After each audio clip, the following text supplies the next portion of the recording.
Hello, mamas. If you have looked at even one Instagram story in the past week, you have probably seen post after post after post after post romanticizing 2016. The year 2016. I don't know when it started, when this whole trend of looking back through rose-colored lenses at 2016 started, but I feel like it started around New Year's, when like you typically every time there's a new year, you think 10 years back. You think, what was I doing 10 years ago? What did the world look like 10 years ago? But I think a lot of people are it's the first time in a long time that's been a very stark contrast. You look at 2016, and if you were not alive then, or you were just a baby, oh my god, I'm 8 billion years old and I'm fossilizing before your eyes. You can put me in a tub of amber. But it felt so like the air was different. The air was different, and you would get a unicorn frappuccino at Starbucks, and everything was happy. Or was it? And is it a good thing that we're constantly looking back at the past and romanticizing it? And what does that mean? I have a theory, and it rhymes with I was going to try and make a rhyme. You know the bit that people do where like it rhymes with, and then they say the word and it's one letter off, but I was going to say a whole sentence. I don't think I have the brain capacity to do that. Also, I just did an IQ test. 116, baby. High average. I made a whole episode doing the IQ test, but it was actually unwatchable or unlistenable. It was me just like looking at shapes and be like, I think it's this shape. 116! Because you have to listen. We have an epidemic of stupid fucking people, and I was worried that I was one of them. And I think, you know, if you just judging face value, probably would assume the IQ would be in probably double digits. But happy to announce, it's up there. Is average still in the title? Yep, but it's high average. What the fuck was I just saying? Oh! I think that the reason that it's maybe not good that we're constantly romanticizing things from the past is because we are living in vibeless times. Oh, I could come up with a rhyme for that. Plibeless limes. See, not even fucking funny. Doesn't even work. What is the vibe? Ask yourself and look at the past 5 years and ask yourself, what has the vibe been for the past 5 years? Can you think of a single defining aesthetic? I know there's like videos on TikTok where it's like 2025 core or like 2020 core, but it's like individual little like viral videos and moments. There's no like cohesive kind of vibe. Like for just a quick example, think of some of the biggest like pop music albums from the past 5 years. Almost like so many of them are just references to like previous eras. Like 70s, 80s, 90s, so much kind of like Y2K aesthetics being rebranded, and then it becomes like mega popular now. Like the only like I'm literally struggling to find like kind of an encapsulating like musical sound of the 2020s. Like the only thing that's felt new is like, I don't know, like Tyla's album or something, but that's just because it's new to like Western audiences hearing like South African like beats. So like what did we make in the past 5 years? What do we have? And maybe it's just because it's so recent and it's hard to look back at like recent history and like try and decipher what was memorable, what will be like historically written down, recorded. But I feel like, and obviously like throughout like fashion, music, any kind of like creative medium throughout history, like they always borrow from the past. Like they were sampling like 70s songs and like beats in the early 2000s and shit like that. But I can't think of anything. I can't think of anything right now that would even describe the vibe of 2020s. It almost feels like a limbo, like a little bit of a like a purgatory. Are we in hell? No, we're in purgatory. But I'm gonna ahead of myself. 2016. Well, first let me say what I was doing in 2016. So I was 16, and it's also really lovely being born right like a few months away from the year 2000, because you always will know what age you are. I don't think I would have it in me if I was born in like 1997 or like 2004 to like look at the year and be like, I was this age. It's so fucking easy. 2026, I'm 26. Like, but in 2016, I was 16 years old. I was in high school, and I was still making YouTube videos, but I have put out my fair share of horrible YouTube videos, but these were like unwatchable. Like, I think the majority of them were privated. I think I did Vlogmas one year. But they were really, I don't even know what the fuck I was doing. It was like a Minecraft video, and then I would like, that was probably my, like, the peak of my, like, edgy, like I was watching, like, Leafy is Here videos, and, probably just not, like, yeah, they are private, and you'll never see them, but, you know, like, I feel like what's been shared of the 2016 experience is like romanticizing LA. Like, let me just say action words that are coming to mind: Los Angeles, pink wall palm trees, Rio de Janeiro filter. And that's all it was. And that's all it was.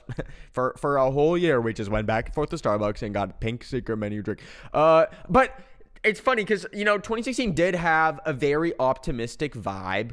I feel like it was, and I think part of the reason why it's so romanticized and it's in everyone's throwback posts right now is because, like, it felt like one of the last times, if you can remember the last 20 years, that people were, like, just optimistic about everything. And that extended to, like, every piece of, like, media. Like, I think the economy was good. Like, I don't know. Stocks were up. Like, what? But, like, I remember even just, like, what I was, like, consuming, like, the YouTubers I was watching. It was, like, happy little Minecraft videos. And it just felt good. But people forget that at the end of 2016, there was this little election called the 2016 election where a little thing happened where Donald Trump became president for the first time. So maybe that's why there's so much romanticization of 2016, because what happened at the start of this year? Wait. Oh my God. Wait. That was 2 years ago. Oh my God. Nope. See, if we had like a live IQ tracker here, just went down 20 points. Why did I think Trump became president last year? Whoa. So anyways, one thing that I think has been like a through line in this whole bringing 2016 back phenomenon is that it was a simpler time. And I know that kind of reduces whatever complexities there were in 2016 to like nothing, but objectively 2016 was a simpler time. I know people always say that, but genuinely, you look at sometimes I open the New York Times app and the sentences that I read as headline don't even feel real. What do you mean we're taking? Well, I'm not saying we. What do you mean the United States is probably going to get Greenland and they're deploying troops? That would have been like an SNL skit in 2016.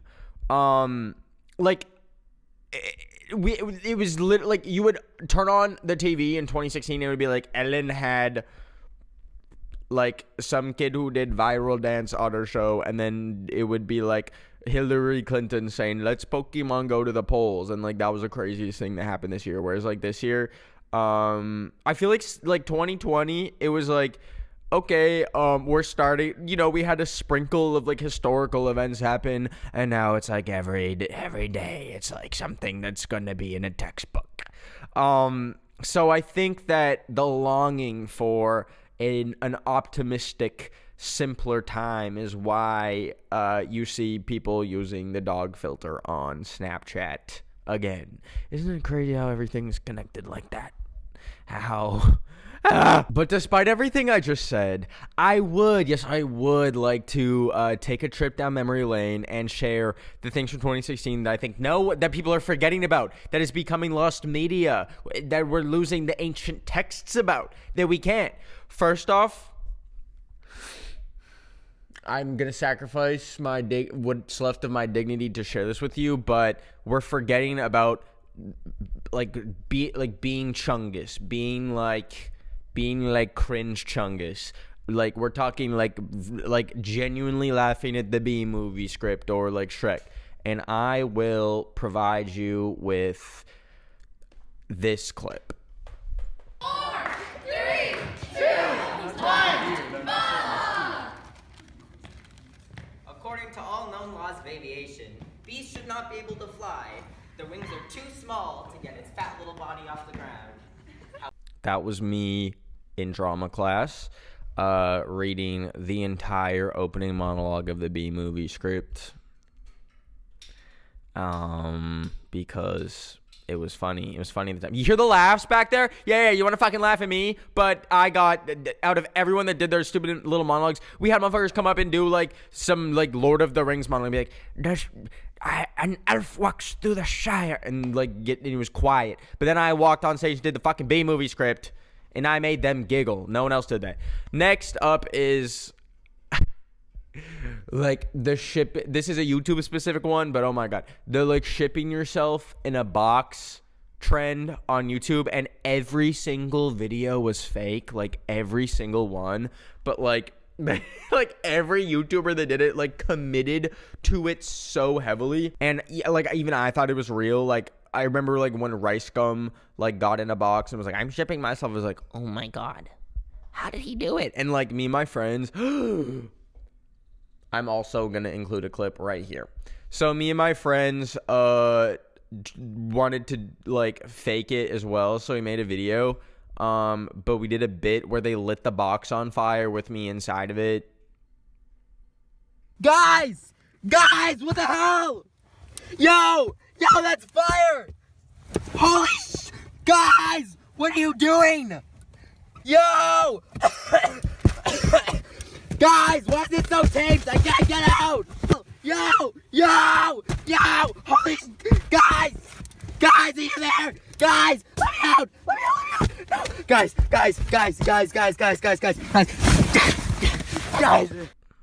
See, this is what I mean. Like, I was up to some bullshit when, like, in 2016.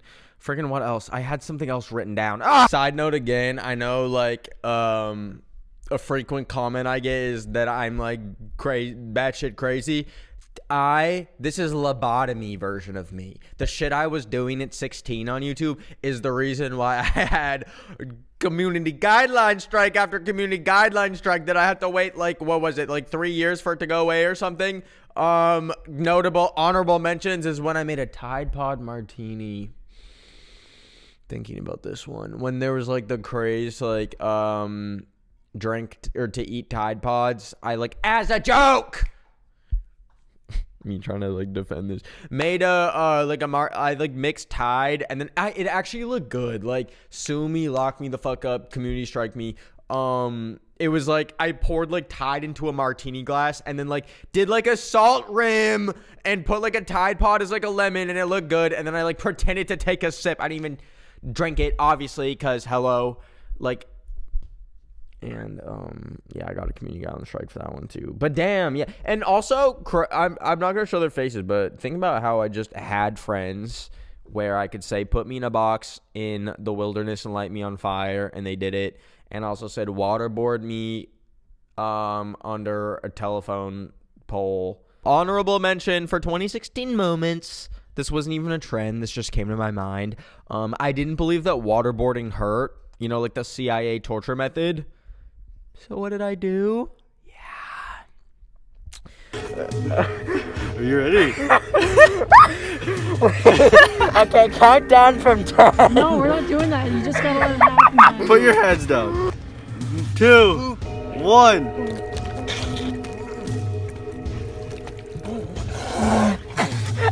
Yeah, I got my friends to waterboard me. It Loki did. Okay, this was my theory. This was actually a scientific experiment done in a controlled environment. I believed that like you could just drink the water. So when they started pouring the water on the towel, I just was like, and then I just drank the water, and like I was low key fine, but I think we didn't do it right. I think like they usually like pour like a bucket, and this was just like a gallon, like it was like a cup of water. So I don't really know what was going on in their minds that they were so quick to say, "Oh yeah, sure." The Wednesday after school, after science class, we're going to waterboard you behind the school, and while you're tied up and restrained, and your fucking head is taped up, we're gonna put a towel over your head and pour water on you. So. Yeah, I'm lobotomized now. Like, the shit you see me do now is a fraction of my capabilities, is a fraction of what I would put myself through. I really don't know why, but the thing is, I also don't have, like, an appetite for danger. Like, I don't, every time I've done something that was a little scary, I'm like, I was actually so scared. Like, I don't have balls of steel. I'm not like, I'm a daredevil. I'll take on any, like, I don't want to do it. And I find myself just doing it. Whatever it is, whatever the fuck this is. Like, another one, DJ Khaled Snapchat era. DJ Khaled was like one of the first people to be like an influencer on Snapchat. Like, this man was posting 15 Snapchat stories a day, like jet skiing through Miami. There's like so many just instantly historical clips, like where he got stuck in the ocean and he was like repeating in like 5 Snapchat stories, being like, the major key is to not get stuck in the ocean. The major key is to charge your jet. Like, it was beautiful. Next up is a very niche, but niche to me, but foundational moment. I'm just going through my camera roll after a search in 2016. This was after I accidentally ran someone over at my school. I've talked about this before. Hey, Ben, sorry to bother you, but let's say her name is Stephanie's dad has sent my mom a message saying he's going to go through insurance about me possibly running her ankle over and possibly going to the police because it's still bothering her. I was hoping you remembered what happened and if it was my fault or not. I understand we haven't been talking. Oh, and I had beef with this person too. So basically, I wasn't behind the wheel, but the person who was behind the wheel, we were in the parking lot of like a Denny's, and I like grabbed the steering wheel as like a joke, and then like our friend was getting out of the car and her ankle went under the wheel. I actually didn't need to remember that whole situation, but you know.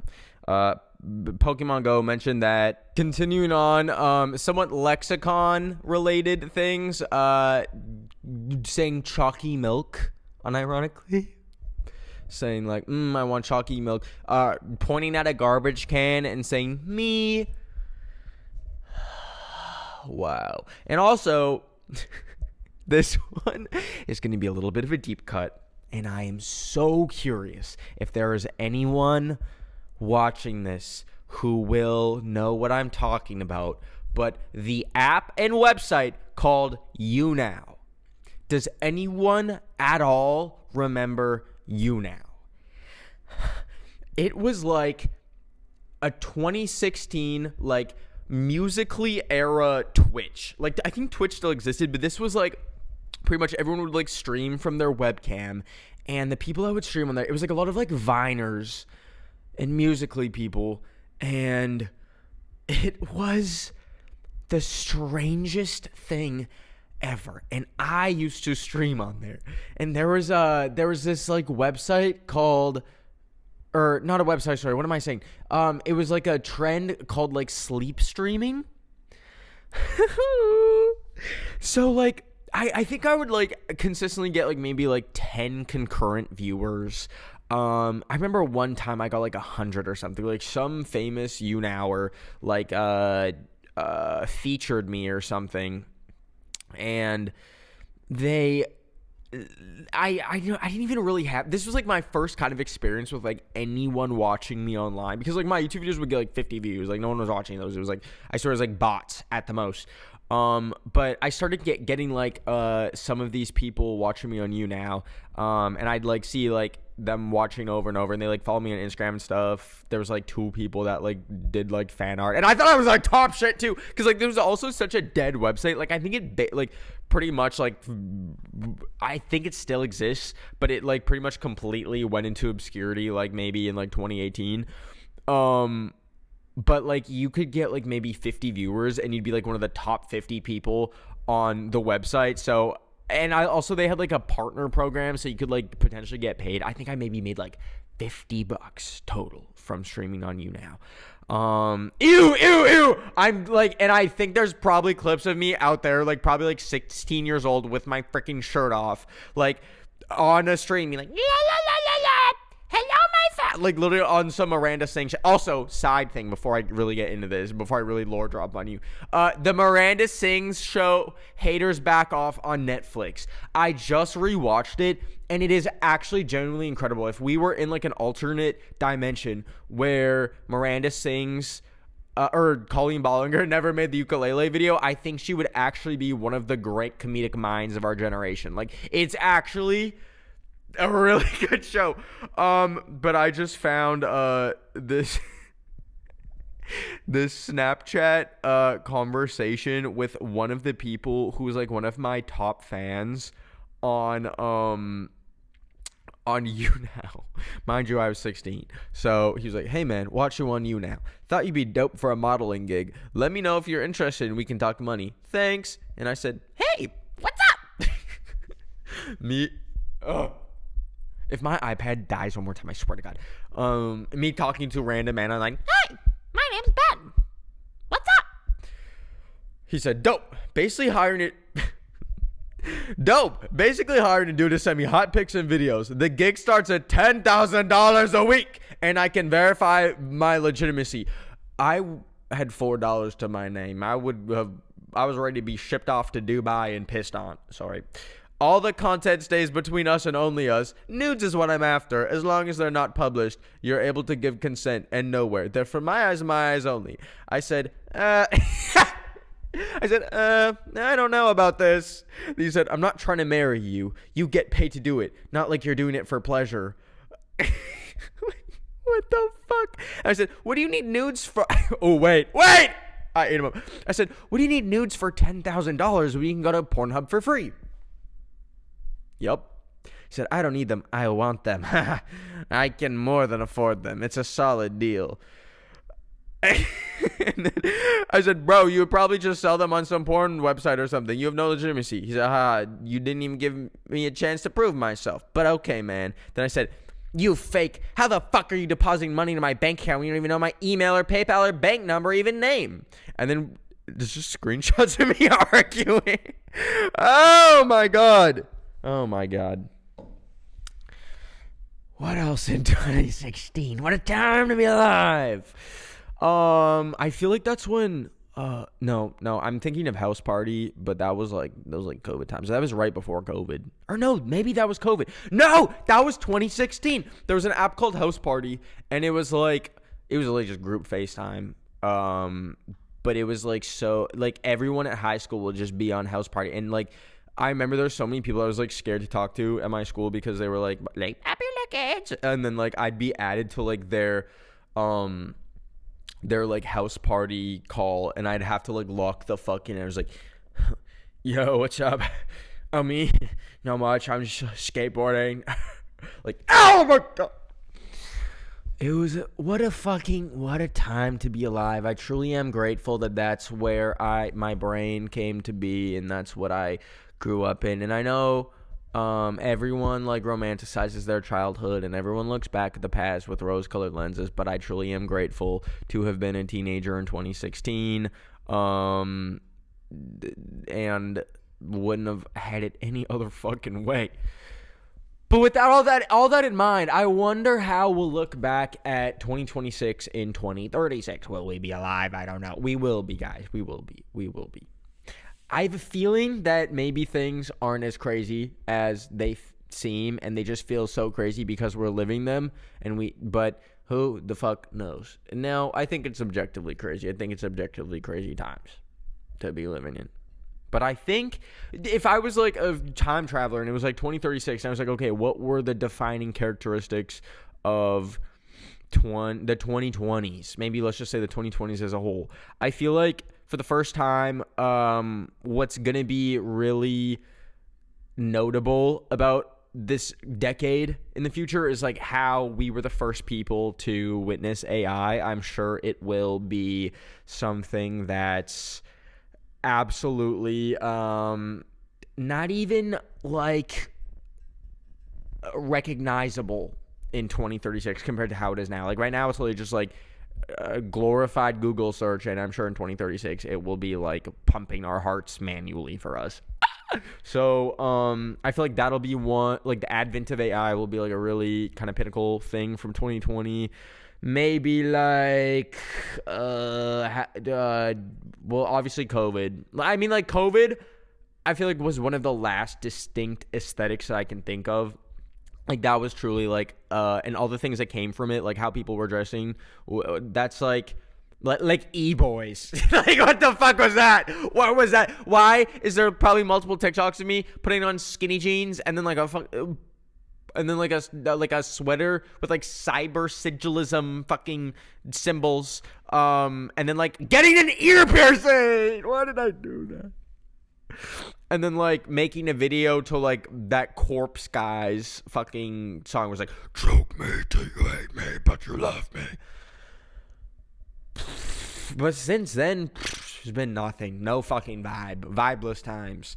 Also, one last thing from 2016 that I think is a notable mention is like monoculture. I feel like that was one of the last times that there was a kind of a semblance of monoculture. That being where like if there was something popular in pop culture, hence the fucking name, or like online, like everyone knew about it. It wasn't like how it is now, where everyone is it's so fragmented and everyone lives in their own little pocket of the internet, where they're perfectly fed like their own like niche interests, and are like broadly unaware of probably most other people's interests. Like when is the last time you saw a TikTok with like 10 million likes?